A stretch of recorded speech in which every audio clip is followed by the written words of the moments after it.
Allahu Allahu Allahu Allah Allahu Allahu Allahu Allah. Alhamdulillah, ada pertanyaan, bagaimana kalau seseorang mandinya itu bukan mandi junub, tapi mandi biasa, mandi pagi, sore, niatnya sekalian untuk wudhu. Kita katakan tidak bisa.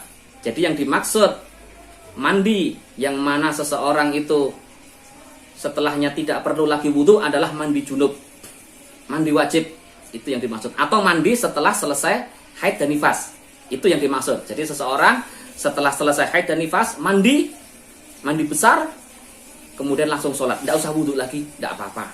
Itu yang dimaksud. Alhamdulillah.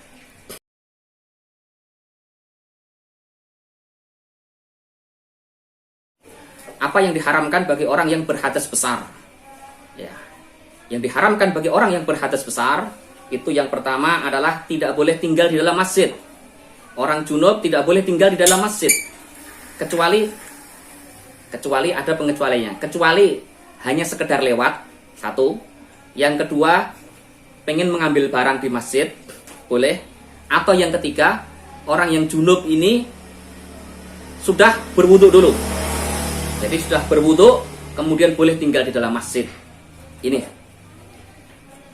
Kemudian yang kedua, hal yang diharamkan bagi orang yang berhadas besar, yang kedua adalah memegang mushaf Al-Quran.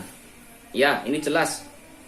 Rasulullah mengatakan dalam sebuah hadis, la yamassal Quran illa tahir. Tidak boleh ada yang memegang Al-Quran kecuali tahir, suci. Suci di sini adalah suci dari hadas besar dan hadas kecil. Ini hadisnya diperselisihkan, tapi insya Allah yang lebih kuat hadis ini sahih karena adanya jalur-jalur yang lain. Kemudian yang ketiga yang diharamkan bagi orang yang berhadas besar adalah membaca Al-Quran. Ya, orang yang junub, entah keluar mani ataupun berjima, tidak boleh membaca Al-Quran. Ya. Kemudian yang berikutnya sholat, kemudian tawaf. Ya.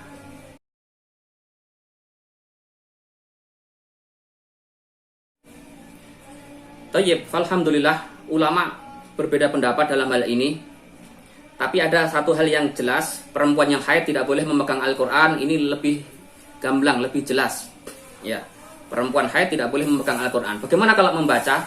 Tadi kita katakan orang yang junub itu keluar mani ataupun berjima, itu tidak boleh membaca Al-Quran. Tapi sekarang perempuan haid. Kalau perempuan haid membaca Al-Quran, ini terjadi perselisihan yang kuat di antara ulama.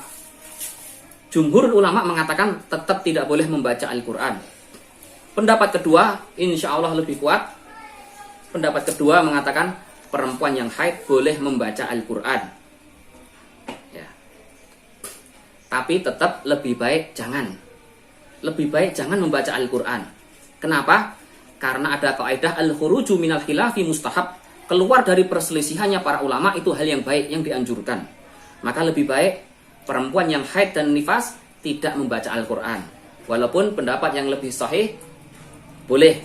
Kenapa? Karena tidak ada dalil yang sahih dan sharih, dalil yang sahih dan gamblang yang mengharamkan perempuan haid membaca Al-Quran, itu tidak ada. Ada hadisnya tapi dhaif. Jadi insya Allah pendapat yang lebih kuat, pendapat kedua, perempuan yang haid boleh membaca Al-Quran, tapi tetap dianjurkan untuk tidak membaca demi keluar dari perselisihannya ulama. Bagaimana kalau dia seorang guru Al-Quran, atau dia seorang santri yang harus membaca Al-Quran? Maka kita katakan lebih baik kamu tetap membaca Al-Quran. Kenapa? Nah, ini tetap kita katakan seperti itu karena dikhawatirkan akan lupa karena kamu seorang pelajar, karena kamu seorang guru yang harus mengajarkan Al-Quran. Alhamdulillahi Rabbil Alamin. Allah